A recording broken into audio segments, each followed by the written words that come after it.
আসসালামু আলাইকুম দর্শক, স্বাগত জানাচ্ছি রয়্যাল বাংলা টিভির সংবাদে। শুরুতেই দেখবেন বিস্তারিত সংবাদ। গত ১৭ বছরে দেশে একাধিক জাতীয় ও স্থানীয় সরকার নির্বাচন অনুষ্ঠিত হয়েছে।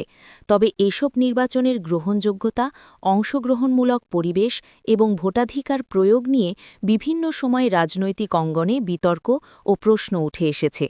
বিরোধী রাজনৈতিক দল ও বিভিন্ন সামাজিক সংগঠন অভিযোগ করে আসছে যে অধিকাংশ নির্বাচনে জনগণের স্বতঃস্ফূর্ত অংশগ্রহণ নিশ্চিত হয়নি এবং ভোটের অধিকার বাধাগ্রস্ত হয়েছে। আগামী জাতীয় সংসদ নির্বাচন নিয়ে কথা বলছেন ঢাকা মহানগর দক্ষিণ ৬৯ নং ওয়ার্ড শ্রমিক দলের আহ্বায়ক নুরুজ্জামান বাবু, প্রস্তাবিত সদস্য সচিব মোহাম্মদ আতিকুর রহমান খান ও যুগ্ম আহ্বায়ক মোর্শেদ আলম। আমরা বিগত ১৭ বছর এই লাঞ্ছিতর মধ্যে ছিলাম। আওয়ামী লীগ সরকার ক্ষমতায় আমাদের অনেক ব্যাঘাত ঘটাইছে, আমরা কথা বলতে পারি নাই। এমন দেখা গেছে আল্লাহ কোনো একটা উচিলায় আমরা একটা স্থানে আসছি, বসছি, আমরা ৫ জনের কথা বলতে পারি। ওই সময় বলা তো দূরের কথা, চাকরিও করছি, যে চাকরি গিয়ে বলেছে কতবার, আওয়ামী লীগ আমলে কতবার যে চাকরি গেছে ওরা, আমরা ঠিকঠাক মতো চলাফেরা করতে পারিনি। দিনের ভোট রাতে হয়েছে, মরা মানুষেরও ভোট হয়ে গেছে। ভোটার অধিকার প্রয়োগ তো করতে পারিই নেই, গেলে শুনছি রাতেই ভোট হয়ে গেছে, সকালবেলা ফার্স্ট সিরিয়ালে যাইও ভোট দিতে পারি নাই। এমনকি আমাদের দলের অনেক নেতাকর্মীরে হুমকি দামকি, জেল জুলুম, মার অত্যাচার, নির্যাতন, সব ক্ষেত্রে সর্বক্ষেত্রে, এলাকা বসবাস, তারপরে চাকরি বাকরি, ব্যবসা বাণিজ্য, সর্বক্ষেত্রেই আমরা ইয়ের ভিতরে ছিলাম আর কি। আগামী জাতীয় সংসদ নিয়ে প্রত্যাশা আমাদের তো অনেক। যদি আমরা আল্লাহ রহমতে দানের শীষকে বিজয় করতে পারি তাহলে আমাদের প্রত্যাশা আরও বেশি থাকবে।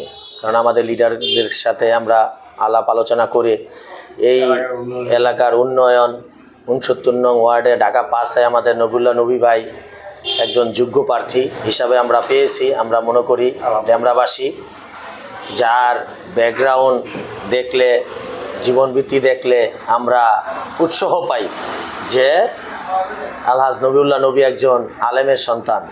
উনি অনেক ভালো লোক, ঠান্ডা মস্তিষ্কের মানুষ, ঠান্ডা মেজাজি মানুষ। ওনার কাছে গেলে ছোট বড় ধনী কোনো ভেদাভেদ নেই, সবাই সামনে চেয়ার পায়, চেয়ার বসে কথা বলতে পারে। আছে যে ভালো মানুষ কথা বলতে পারলো, গরিব মানুষ কথা বলতে পারলো, ওরকম না, সবার তার কাছে সবাই এক সমান। আলহামদুলিল্লাহ, তার নিয়ে আমরা অনেক খুশি। আর আগামীতে আমরা চাই তার বিপুল ভোটে বিজয়ী করার জন্য। আর আমরা এই লক্ষ্যে ফেব্রুয়ারি 12 তারিখ সারাদিন ভোট দেওয়ার লক্ষ্যে আমরা শ্রমিক দল, ডেমরা থানা ৬৯ নং শ্রমিক দল ব্যাপক কাজ করতেছি। বিগত সরকারের আমলে আমরা তো ভোট কেন্দ্রে যেতেই পারি নাই, আর আমরা ভোটও দিতে পারি নাই। বিগত সরকারের আমলে আমগো অনেক নির্যাতন, অনেক আমগো দাঁড়াইতেই যায় নাই এক পর্যায়ে, তো আমরা ভোটই দিতে পারি নাই। তারপর আমরা অনেক চেষ্টা করছি, ওনাদের অত্যাচারে আমরা এলাকায় থাকতে পারি নাই, বসতে পারি নাই, কোথাও কিছু করতে পারি নাই, কোনো আলোচনা, কোনো মিটিং আমরা করতে পারি নাই, মানে একতাবদ্ধ হইতে পারি নাই, আমাদের কোনো দাঁড়াইতে দেয় নাই। আমরা অত্যন্ত এর ভিতরে ছিলাম, অত্যাচারের মাঝেই ছিলাম। এখন আমরা আল্লাহর রহমতে একটু ভালো আছি ইনশাল্লাহ।